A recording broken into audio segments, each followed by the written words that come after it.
জয় মা কালী। ওম নমঃ শিবায়। জ্যোতিষশাস্ত্রে অন্যতম গুরুত্বপূর্ণ ঘটনা হল গোচর বা ট্রানজিট।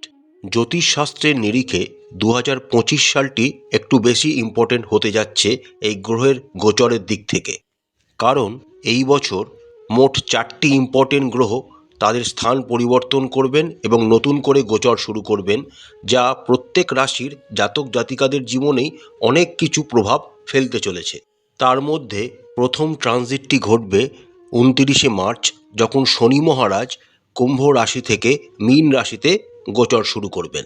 শনি মহারাজের এই গোচর আপনাদের রাশির সাপেক্ষে কী প্রভাব ফেলতে চলেছে তার ভিডিও অলরেডি আমাদের চ্যানেলে আপলোড করা আছে, আপনারা অবশ্যই তা দেখতে পারেন। তবে আজকে ভিডিওটিতে আমরা 2025 সালের দ্বিতীয় সবচেয়ে গুরুত্বপূর্ণ গোচর দেবগুরু বৃহস্পতি গোচর সম্পর্কে আলোচনা করতে চলেছি। চলুন তাহলে শুরু করা যাক। 15ই মে 2025 রাত্রি 2:30 নাগাদ দেবগুরু বৃহস্পতি তার বর্তমান অবস্থান বৃষ রাশি থেকে মিথুন রাশিতে গোচর শুরু করবেন। 15ই মে 2025 থেকে 18ই অক্টোবর 2025 পর্যন্ত দেবগুরু বৃহস্পতি মিথুন রাশিতেই গোচর করবেন। 19শে অক্টোবর 2025 দুপুর 12:57 দেবগুরু বৃহস্পতি মিথুন রাশি থেকে বেরিয়ে যাবেন এবং কর্কট রাশিতে গোচর শুরু করবেন। 19শে অক্টোবর 2025 থেকে 4 ডিসেম্বর 2025 পর্যন্ত দেবগুরু বৃহস্পতি কর্কট রাশিতেই গোচর করবেন। কর্কট রাশিতে গোচরকালে দেবগুরু বৃহস্পতি 11ই নভেম্বর 2025 সন্ধ্যা 6:31 নাগাদ বক্রগতি ধারণ করবেন, অর্থাৎ দেবগুরু বৃহস্পতি কর্কট রাশিতে বক্রী হয়ে যাবেন। 4 ডিসেম্বর 2025 রাত্রি 8:39 নাগাদ দেবগুরু বৃহস্পতি বক্রী অবস্থায় আবার মিথুন রাশিতে গোচর করতে শুরু করবেন।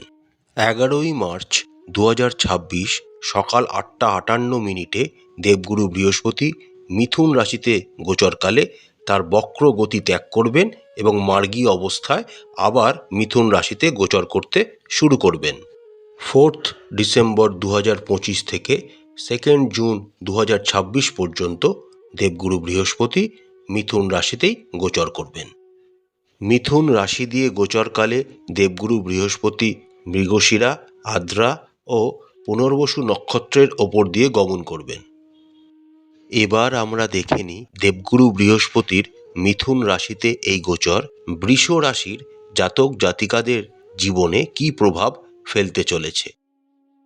দেবগুরু বৃহস্পতির মিথুন রাশিতে গোচরকালে দেবগুরু তার পঞ্চম দৃষ্টি তুলা রাশিতে, সপ্তম দৃষ্টি ধনু রাশিতে এবং তার নবম দৃষ্টি কুম্ভ রাশিতে প্রদান করবেন। বৃষ রাশির সাপেক্ষে দেবগুরু বৃহস্পতি হলেন অষ্টম ঘর এবং একাদশ ঘরের অধিপতি।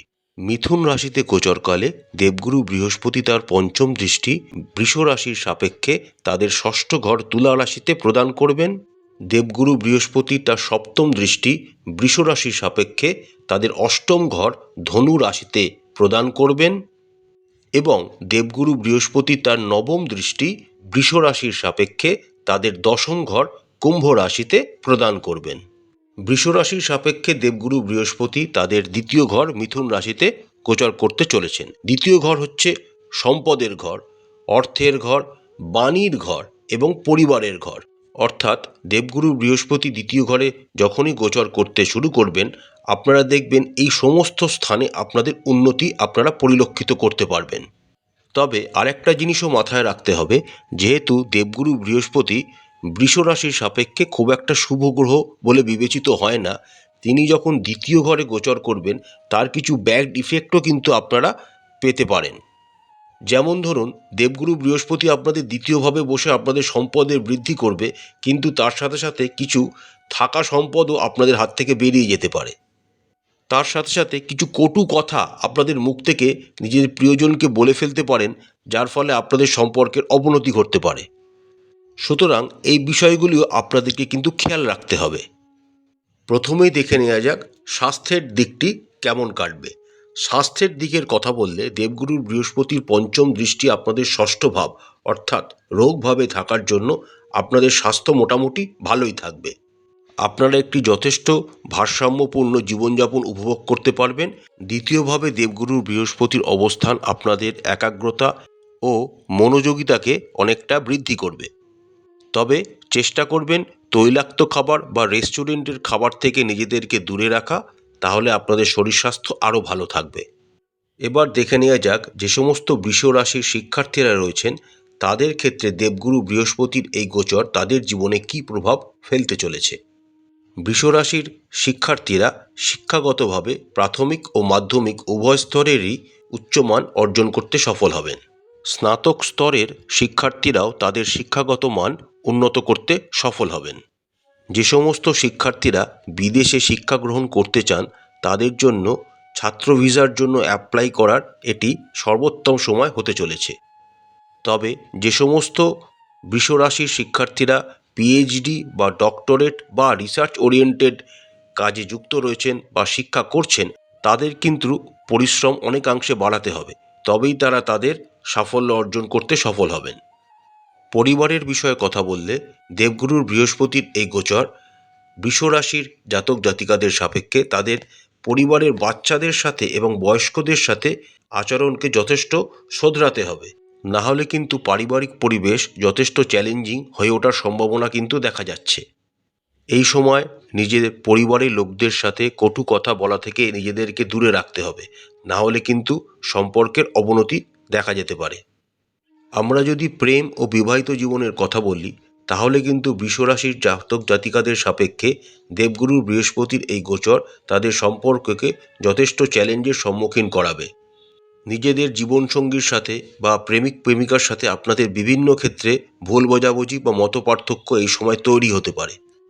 তার সাথে সাথে আরেকটা জিনিসেরও আপনাদের সম্মুখীন হতে হবে যে দেখবেন যখন আপনারা একে অপরের সাথে থাকবেন তখন আপনারা একে অপরেরকে ঠিকমতো সহ্য করতে পারছেন না, এরকম একটা অনুভূতি আপনাদের মনের ভেতর হতে পারে। তাই এই সময়কালটাতে আপনাদেরকে যথেষ্ট ধৈর্য ধরতে হবে। দেবগুরু বৃহস্পতি যখন 19শে অক্টোবর থেকে কর্কট রাশি অর্থাৎ আপনাদের তৃতীয়ভাবে গোচর করে যাবেন তখন আপনাদের সম্পর্কের আস্তে আস্তে উন্নতি ঘটবে এবং আপনারা একে অপরকে সহায়তা করতে শুরু করবেন। কর্মক্ষেত্রের বিষয়ে কথা বললে যে সমস্ত বৃষ রাশির জাতক জাতিকারা অনেক দিন ধরে কর্মক্ষেত্রে চেঞ্জ করার কথা ভাবছেন তাদের জন্য এই সময়টি খুবই আদর্শ হতে চলেছে। যেহেতু দেবগুরুর পঞ্চম দৃষ্টি আপনাদের ষষ্ঠ ঘরে এবং নবম দৃষ্টি আপনাদের দশম ঘরে গোচর করছেন, আপনারা এই সময় অন্য নতুন কাজে যোগদান করতে পারেন যা আপনাদের জন্য খুবই ভালো হতে চলেছে। আপনারা আপনাদের কর্মক্ষেত্রে বৃদ্ধির জন্য অসংখ্য সুযোগ কিন্তু পেতে চলেছেন দেবগুরুর বৃহস্পতির এই গোচরকালে। আপনাদের সহকর্মীরা আপনাদের খুব ঘনিষ্ঠ হয়ে উঠবে এবং আপনাদের বিভিন্ন কাজে তারা সহায়তা প্রদান করবে। দেবগুরু বৃহস্পতির এই গোচরকালে আপনারা আপনাদের কর্মক্ষেত্রে একটি সুন্দর অবস্থান নিজেদের জন্য তৈরি করে নিতে পারবেন এবং আপনাদের অর্থনৈতিক উন্নতিও কিন্তু দেবগুরু বৃহস্পতির অবস্থান ডিনোট করছে। আর্থিক দিকটির কথা বললে দেবগুরু বৃহস্পতি আপনাদের দ্বিতীয়ভাবে গোচর করার জন্য আপনাদের আর্থিক শ্রীবৃদ্ধি অবশ্যই ঘটবে।